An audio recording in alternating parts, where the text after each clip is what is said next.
Hey guys, remember when I did Inktober and then never finished it because my computer died and I lost all my footage and everything was awful because I was also a science major in the middle of midterms?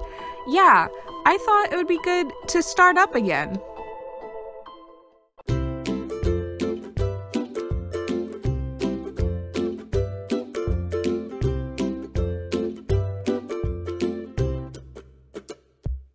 So since I lost my footage, before we get to the story, I'm going to explain how this video is going to go. Basically, I'm going to read the prompts from the days that my footage got, trapped in my computer that died on me. And meanwhile, during those days, I'm just going to draw, or show you the real-time drawing of the day 16 angular, but if you want to see the other ones, they are on my Instagram, which is at Gottagoghdraw, same as YouTube.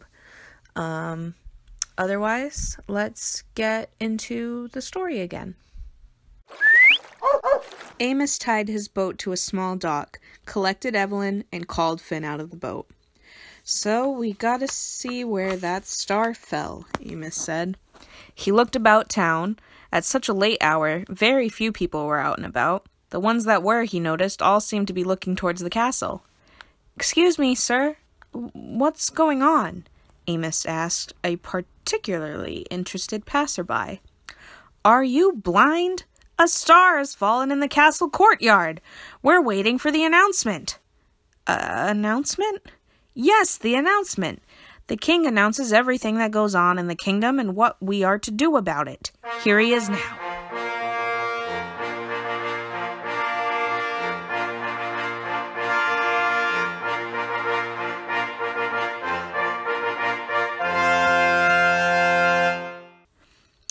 The king ascended onto a balcony that jutted out of the high castle walls.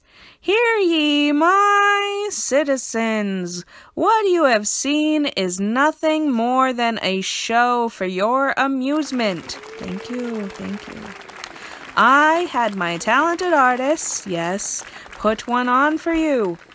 Anyways, you are all to return to your homes and remain there until the morning. Yes, please. Anyone seen out in the streets beyond the next hour will be brought down to the dungeons. Thank you. To all of you, a good night."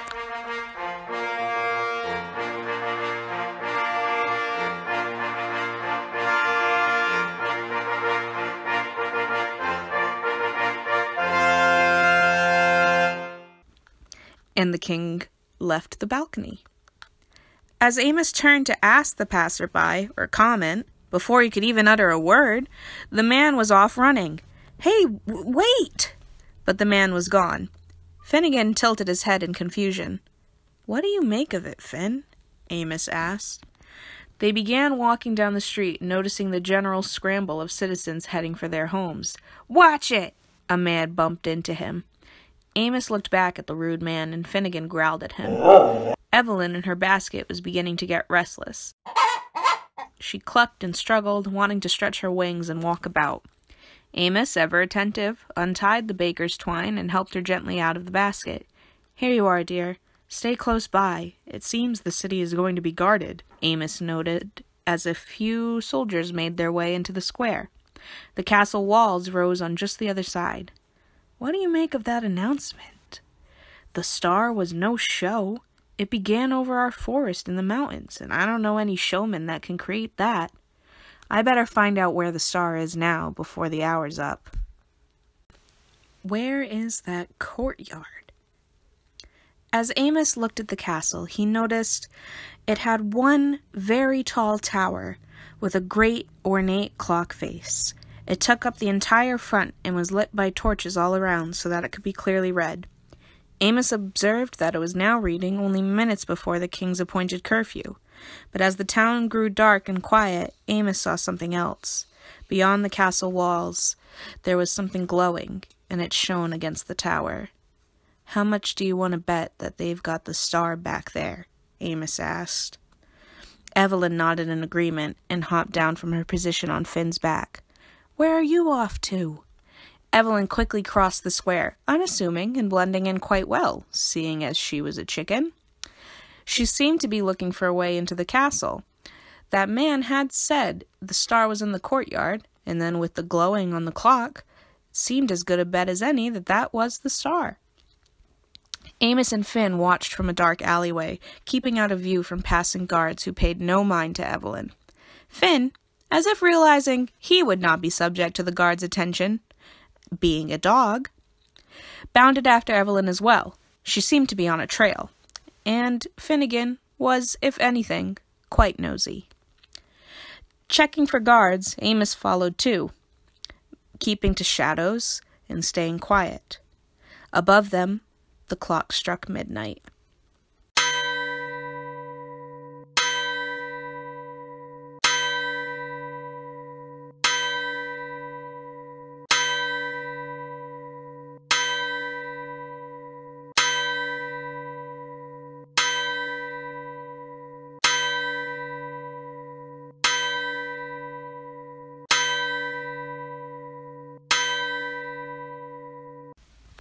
It was as if the guards descended like locusts on the city. Every street now had a patrol. Evelyn persisted along the wall, evidently seeing something Amos didn't. Amos was, however, keeping an eye out for the patrols and keeping to the small movements in the shadows so he wouldn't be seen. Suddenly, Evelyn stopped and faced the wall. She began furiously pecking at the stone. "Ev!" Amos tried to halt her, but he saw the wall crumbling. She had found a weak spot. As she continued, the wall relented before her. Light began to shine through. However, she was making quite a bit of noise. Amos hunkered down beside a barrel by a stall in the square. A guard was coming closer to investigate. "Shoo, you bird!" The guard tried to scare Evelyn from the wall, but she gave such a squawk of indignation that the guard startled and fell back. Embarrassed, he drew his sword, and that's when Finn and Amos came rushing from their hiding spot. "Please don't!" Amos shouted. "That's my wife!" The guard seemed even more startled with the arrival of the woods guide and his growling hound. Or perhaps it was Amos's declaration that the indignant hen was in fact his wife. The guard carefully rose from the ground, surrounded by the party. He sheathed his sword. He had an angular face, sharp chin, cheekbones evident, pointed sharp nose, even his brows were sharp. Those sharp brows were raised quizzically. "This bird is your betrothed?" "My wife, yes," Amos said without hesitation. He paused. Then, seeming to collect himself and make up for his being caught unawares, "Sir, were you aware of the king's curfew?" "Yes, but I need to get to the star. I'm a woods guide from the mountain pass," Amos tried to explain, both reasons why he was out past this curfew, without much success. "What I mean to say is, I have nowhere to go, and I cannot wait until morning." The guard regarded him stonily. "By order of the king, I must arrest you."